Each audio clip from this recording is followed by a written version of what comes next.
All right, we are recording for Chapter 11 of Search for Spock in here, and I am liking this chapter. It does seem like we are actually, my enjoyment of these chapters it is building. That it had dipped before and it's building back up. And I like it for multiple reasons. One is Krug. Both, I am choosing to interpret it a certain way, and in the very first highlight, but also we do get where it's possible he breaks. It's very, very possible. It's very likely that this is where he breaks and is just going to be the bad guy. Excuse me. But even how he breaks, though, it's... I'm really liking this, because it is... I'm going to interpret what I'll read here shortly as how I've been describing him previously, is that he is the epitome of a Klingon, a noble Klingon warrior. Commander, Kirk shouted. Okay, to be clear, I do need to be clear, because we are getting some time skips, well, flashbacks technically, so David has already been killed by the end of the previous chapter. This is before that's happened, so it's like the events of David's death. We're now going back to here after Krug gave the order, and we're just going to be following Kirk for this period of time. And we also have a little bit like that later when the Enterprise is destroyed, where it's some of Krug's view, Kirk's view, and Savik's view, all at different times, just to be clear. So, Commander, Kirk shouted. My name, his opponent said, is Krug. I think it is important, Admiral, that you know who will defeat you. At least one of those prisoners is an unarmed civilian. The others are members of a scientific expedition. Scientific, Krug. Unarmed, Krug chuckled. Your unarmed civilian and your scientific expedition stand upon the surface of the most powerful weapon in the universe, which they have created. Krug, don't do something you'll regret. You do not understand, Admiral Kirk. Since you doubt my sincerity, I must prove it to you. My order will not be rescinded. He glanced aside and snapped a question to someone out of Kirk's view. And then we get the little bit of, because the communicator was open when Savick was planning on trying to save the others, but David intervenes and he gets killed. So even here, as I said, he is dominant here. He's not being the bad guy, he is being dominant, which is exactly what a Klingon would try to be in a situation like this. He sees it as he is on the verge of beating Kirk, who he knows. Every Klingon knows who Kirk is, but Krug is the one to defeat him. Not Kang, not Kolar, not... I'm blanking on other commanders. But it's still Krug. So that matters, and he is enjoying this. But it is still about that dominance there, because that's what the Klingons see as valuable there. Anyway, Savick, David, Kirk said, because who was killed? Because he doesn't know who the third person is. He doesn't know about Spock. Admiral, even when Savick was angry, and Kirk had seen her angry, though she might have denied it, her voice was level and cool, but now it trembled, and it was full of grief. Admiral, David, her voice caught. David is dead.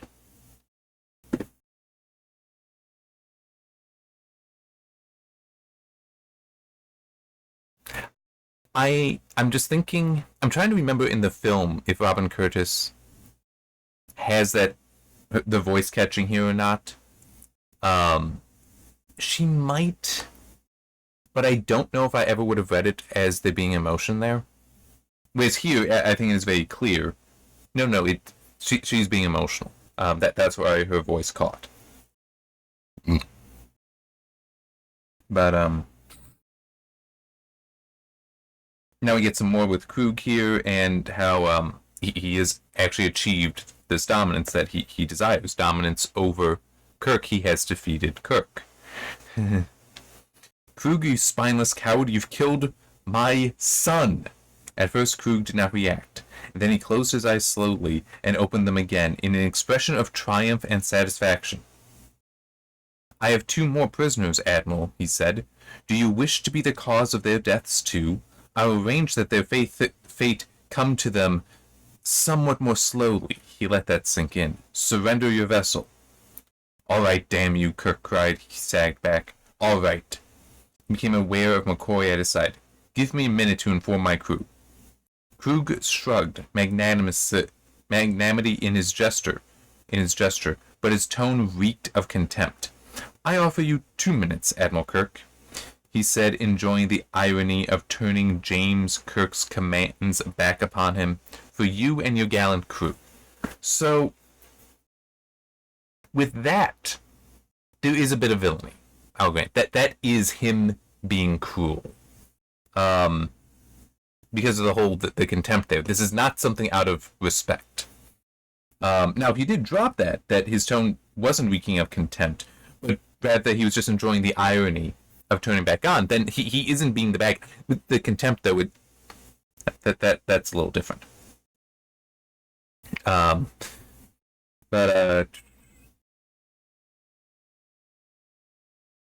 Yeah, so Kirk is having a hard time. McCoy snaps him out of it somewhat, but now Kirk is having to figure out what to do. Yeah, he knew that if he did surrender, he would sacrifice the lives of all his friends. And he realized suddenly that if he gave Krug the opportunity to tap into the Enterprise's Genesis records, the information would inevitably lead to Carol Marcus. Krug might be bold, but he was not a fool. He could not threaten Carol directly, but Kirk would be a fool to discount the Empire's network of spies, assassins, and kidnappers.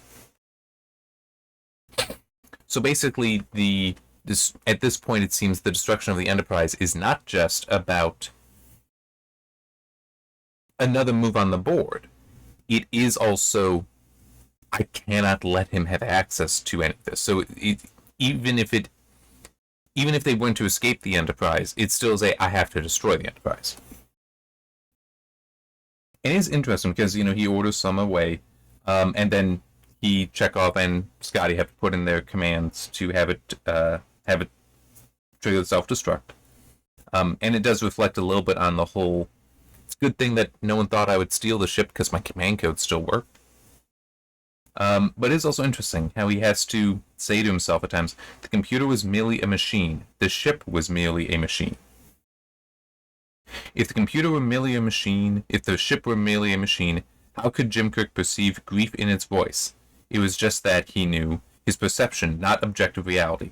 Him and Spock had had many arguments about the difference between the two. They had come to no agreement, no conclusions. So, he is struggling with the destruction of the Enterprise because it is another member of his crew. He does love the Enterprise, and he is having to destroy it. But it is also one of those things where, don't get me wrong, at the time, yes, this would be hard on him. But it's also one of those things that when you look back on it, I'm sure he would also be able to recognize that, yeah, the Enterprise is a tool. And it can serve in many ways. Its destruction here serves. It still serves him. I mean, technically it would be easier because it is a ship, it is property, it is a thing, not a person. But in theory, if he had ordered Spock to go in and sacrifice himself to save the ship, kind of the same concept. The Enterprise is not a person, though, so.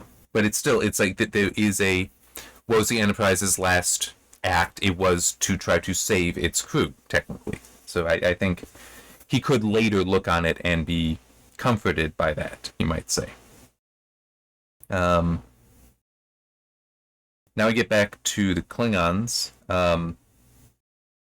So Torg is the one who's going to lead the boarding party. Admiring his commander's restraint, Torg wondered if he himself, in Krug's position, would have the strength to let another lead the assault. By foregoing that prerequisite, Krug would gain the more important prize of seeing Kirk brought to him thoroughly beaten, a prisoner. It doesn't have to be actually like, that kind of beaten.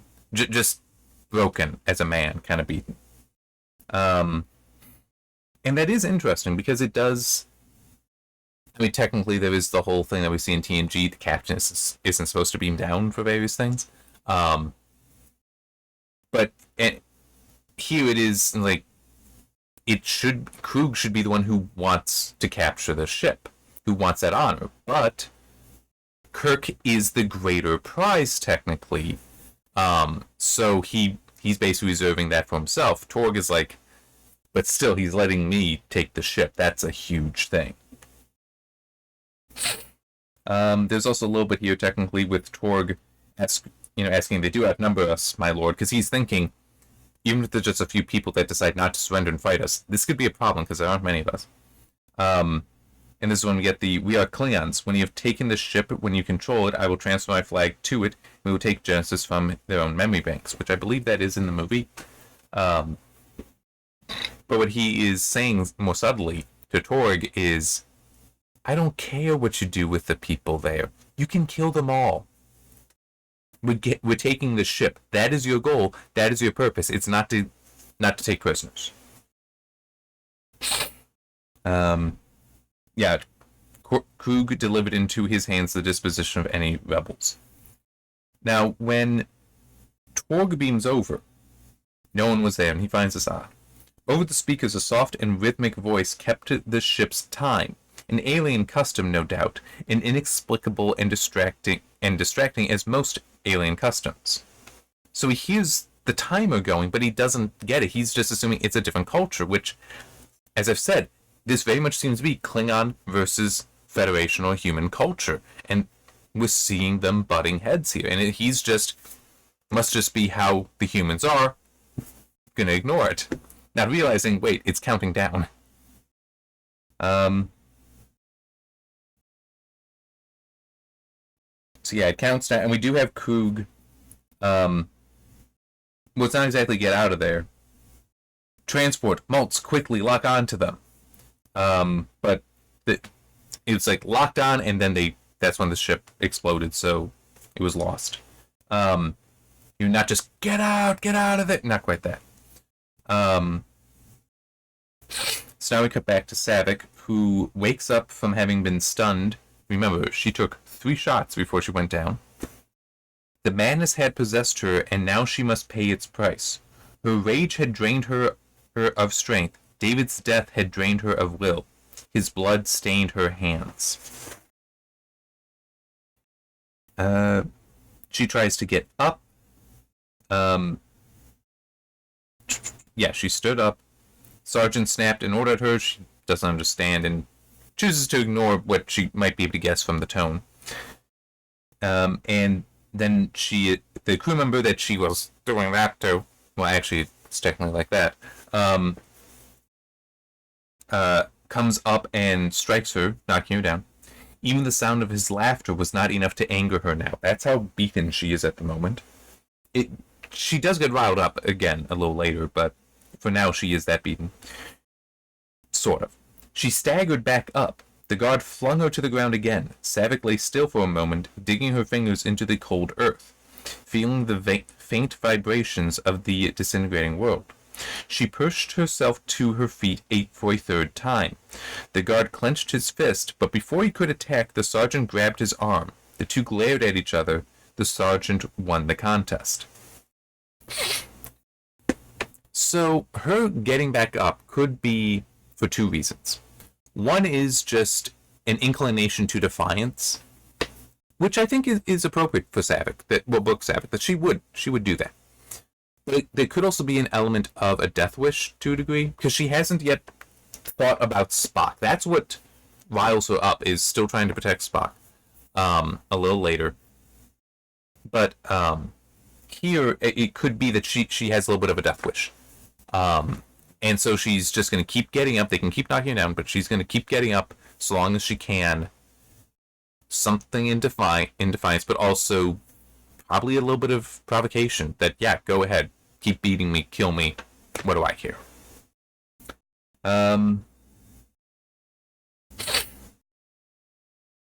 So yeah, she's allowed to stand up, and she eventually goes over by David's body. He was gone. All she could ever do for him was watch his body through the night, as she had watched Peter and as she had watched Spock.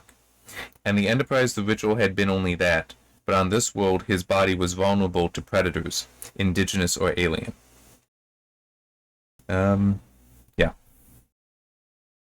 What gets her to focus is she starts thinking through all the calculations based on what a standard orbit would be for the Enterprise, and it's like, okay, where is it? It should be right there. Cool. There it is. But that's when we cut now to Kirk, who they have beamed down. And we get an interesting description here that also led to me realizing something about Starfleet ships that I don't think that they ever get right. As I think about it now. I mean, there's a lot of things that in the movies and television shows they do not get right. For one, like the one that's most obvious is that they're going to try to cross light years on impulse, which is sublight. It's, yeah. Anyway.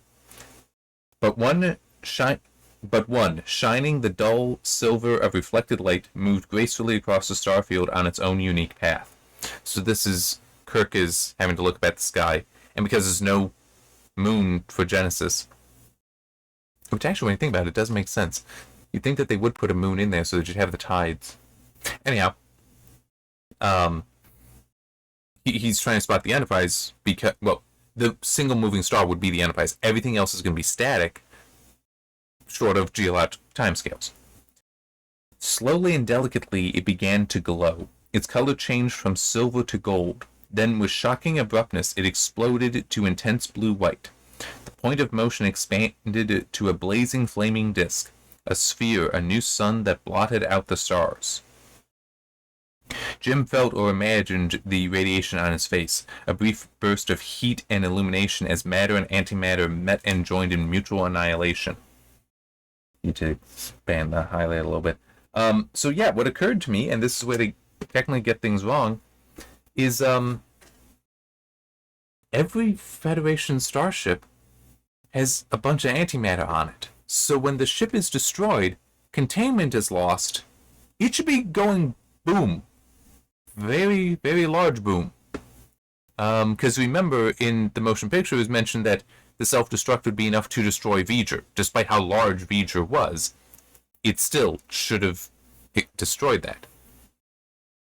And in fact, when Saavik sees this, even ponders, might the self-destruct have also taken out the bird of prey? Didn't, but does wonder that. Anyway, but yeah, I mean, just imagine that with like the Dominion War in Deep Space Nine.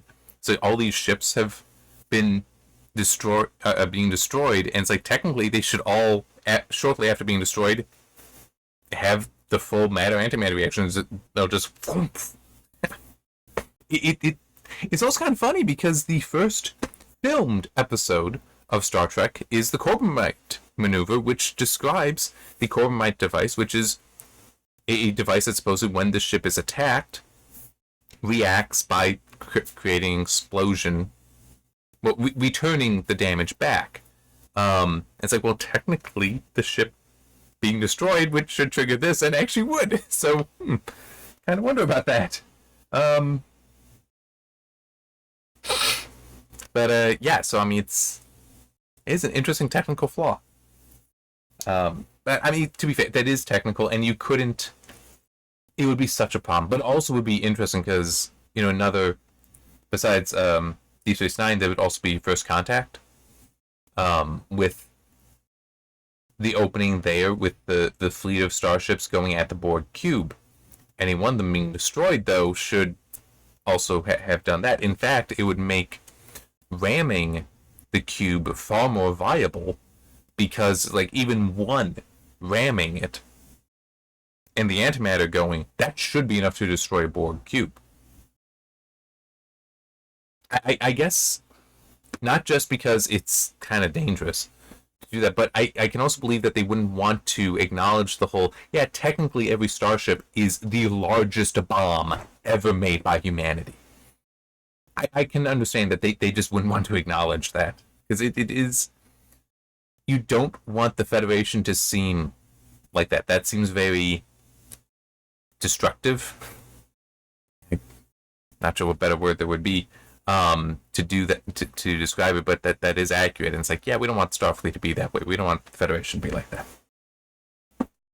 Anyway, back to Krug, and boy, I like this. Krug was unable to believe what the alien admiral must have done. My lord, Maltz said hesitantly, what are your orders? My orders, Krug thought. Do I retain the right to give orders? I underestimated him, a human being. He did the one thing I did not anticipate, the one thing I discounted, the one thing I would have done in his position. He destroyed himself, Krug said aloud. Sir, may I?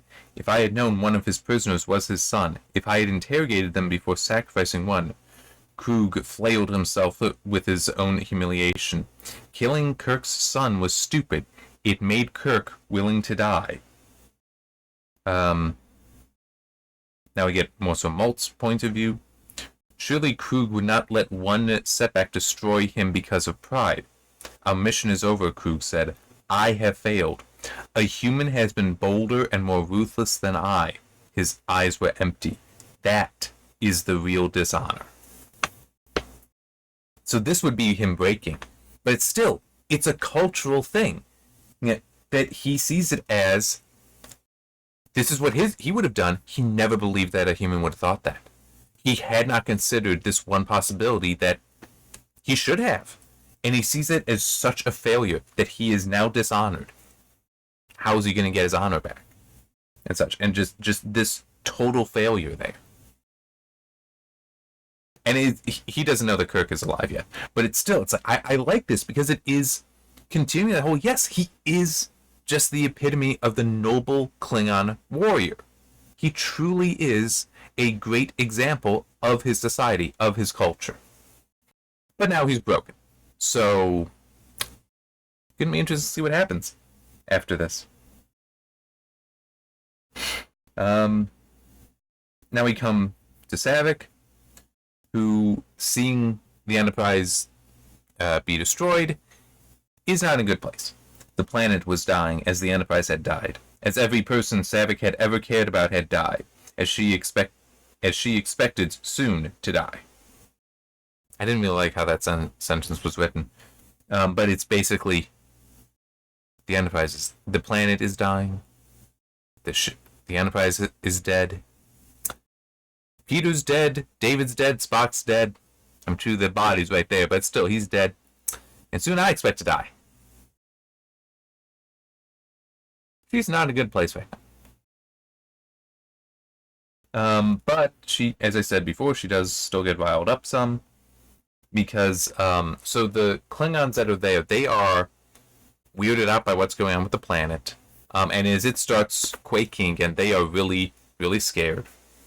And it doesn't help that Spock, who is lying on the ground at the moment, but he is in tremendous pain and is aging more as well. She wants to go over to help him. But instead a guard gets there. No, she cried as the guard reached down to jerk Spock to his feet. No, don't touch him. She was too late. He reached down and grabbed at Spock's arm. Spock reacted to the touch as if it burned. He leaped to his feet with a cry of pain and anger, lifting the guard bodily and flung him through the air. The guard smashed into a contorted tree with a wrenching crunch of broken bones. His body slid limply to the ground, and he did not move again. As the sergeant drew his phaser, Saavik struggled to her feet. Be easy, she said to Spock and Vulcan. Be easy, I can help you. She does get to him, who... She's gentle enough that he doesn't react to her, but it also describes that basically he is so in pain that he's not even aware of her. But the sergeant still has a phaser and is approaching. Saavik glared at him over her shoulder. He would not reach Spock without going through her first. And this does calm him. Calm the guard. He's not gonna do anything here. Because he also was like, yeah, we hadn't been given orders to kill another one yet, but it's still, he just killed my friend. But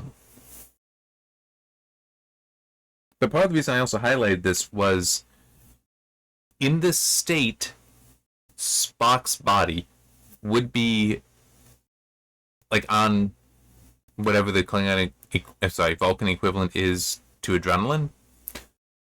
But just because I had mentioned in was it the previous chapter or the one before? Might have been the previous chapter. No. I think it was 2 ago.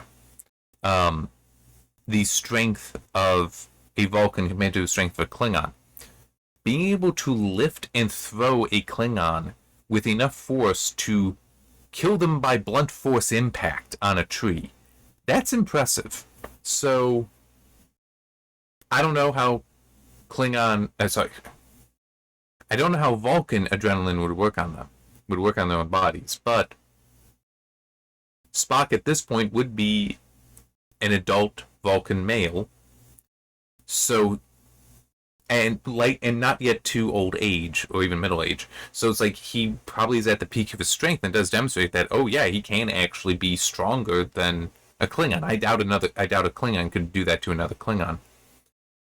So that is interesting, but he's getting boosted by the adrenaline in him, or the equivalent. So yeah, and likely then if a Klingon were in a similar situation would be able to replicate that. But just yeah.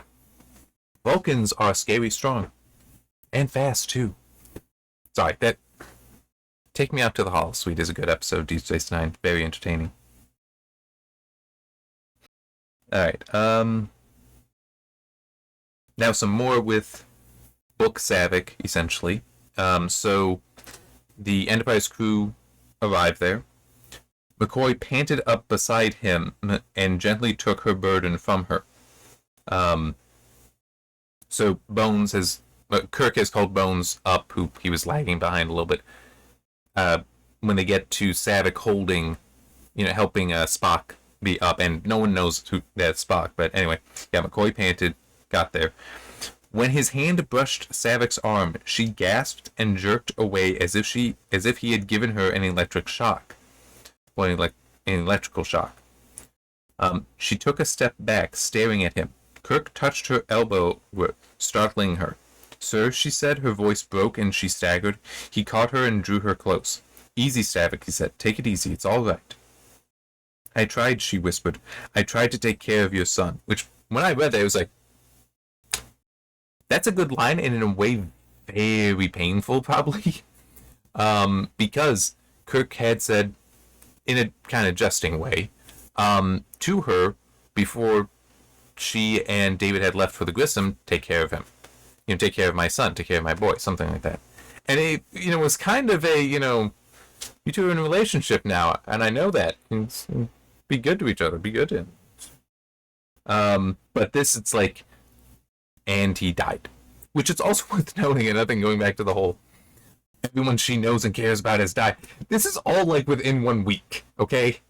Because it's only been at most a few days since Wrath of Khan. And Wrath of Khan itself was like a few days long in total. So she met David. Well, Peter's death and meeting David were likely within 24 hours of each other. And this is like 3 or 4 days after that. So within a week, she lost her best friend. She lost her mentor in Spock. She fell in love and now lost her lover. It's like, boy. The aurors burned in the sky and lit the clearing with a ghastly glow. Jim saw beneath a twisting tree the body of his son. He hugged Saavik one last time. She took a shuddering breath and straightened up, allowing him to break the embrace. And then he goes over to David's body. And the next chapter is where he is actually facing the body. So yeah. Another short one. Yeah, I guess it's because, as I said in the previous video, action... I'll say it, but it sounds demeaning, and I don't mean that way. Action is in some ways a lot of filler, in that it is taking up a lot of space for potentially not always a great deal going on, but there is a lot going on. It is significant, especially when it is well written.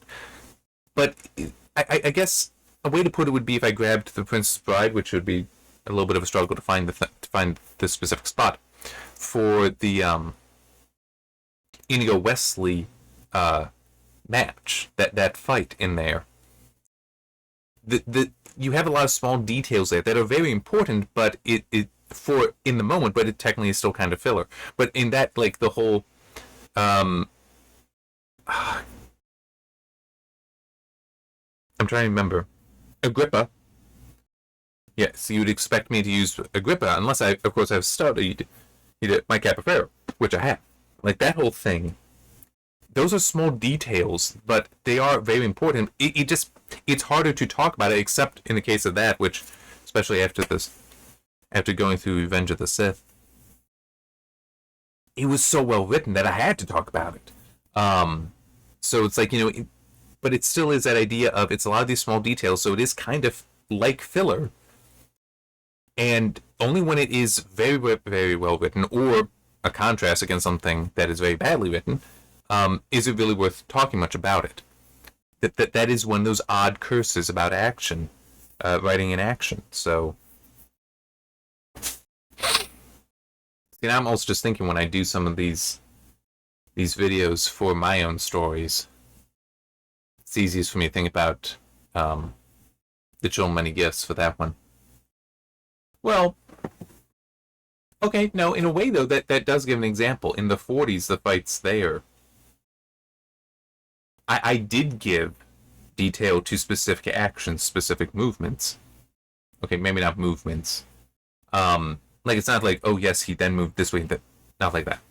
But that was because it was to teach things, and the progression is so important in fights, but it's like you just need to, for me, when talking about this stuff, it's like just acknowledging the progression, giving that as the analysis is really all that's necessary there. Was it a good job of that or not? That's part of the reason why Revenge of the Sith this crap. Because the fights never feel like there's actual true progression or true strategy to them. I tried to do that in The Children Many Gifts. Maybe I failed, maybe I didn't. That other people can decide. But it's still in the 40s, it was necessary there because the means of fighting also mattered, because you're meeting new characters at the same time who will fight in different ways because they have different abilities. So I need to spend the time doing that and to see the progression so you get a better sense of what's going on. Also to help build up the bad guy in that fight. Well, mainly one bad guy through a lot of those fights. Whereas in the 50s, I don't bother with the details of that stuff. It's other things going on around. It's more what is the impact the fight is having on the environment. And things that then happen that may interfere with the fight. Because the two fighting, it's irrelevant. I at one point even describe it as they're striking at each other, punches, kicks, whatever, but it's irrelevant because it's more a battle of wills simply being carried out by their limbs. Because the reality is, in my opinion, that's how a lot of action scenes do work out. That it is more or less a contest of wills carried out by this other means. That's why progression and strategy matters, because you need to see how the will progresses. Kind of like how Saavik lost will with David's death. So it's like, that is important there. Or a crew being broken because Kirk's strategy he hadn't accounted for. Things like that. That's where it matters. But other stuff, no, it's technically not as... It is more like filler. You can't cut it out. You cannot cut it out. It's not like that in that sense of filler. Okay, that is not at all what I mean. It is more so that it can be a lot of details being talked about that technically they are necessary. They are necessary, but technically are not always necessary. I'm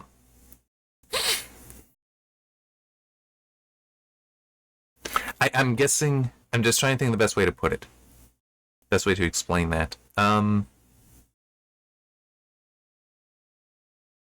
Yeah, I guess a way to put it would be going back to the Princess Bride with the Wesley Inigo fight, because it's such a good fight. Is you could distill that down to they fight.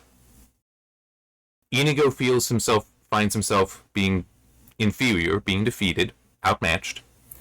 So he then does I am not left-handed. Gets the upper hand. Wesley then reveals he is not left-handed either, he regains the upper hand, Inigo defeated. It's like, that's 5 points. But it's still, there's so much being built up between them that it's like, you could simplify it down to that. Cliff note it that way. But instead, you have, it's probably like 5 pages long, going through it all, and it's so well written, very well done. So it's kind of like that yes, I just stripped out all the details, but those details make it so much better. I think I'm just tripping over myself because it's...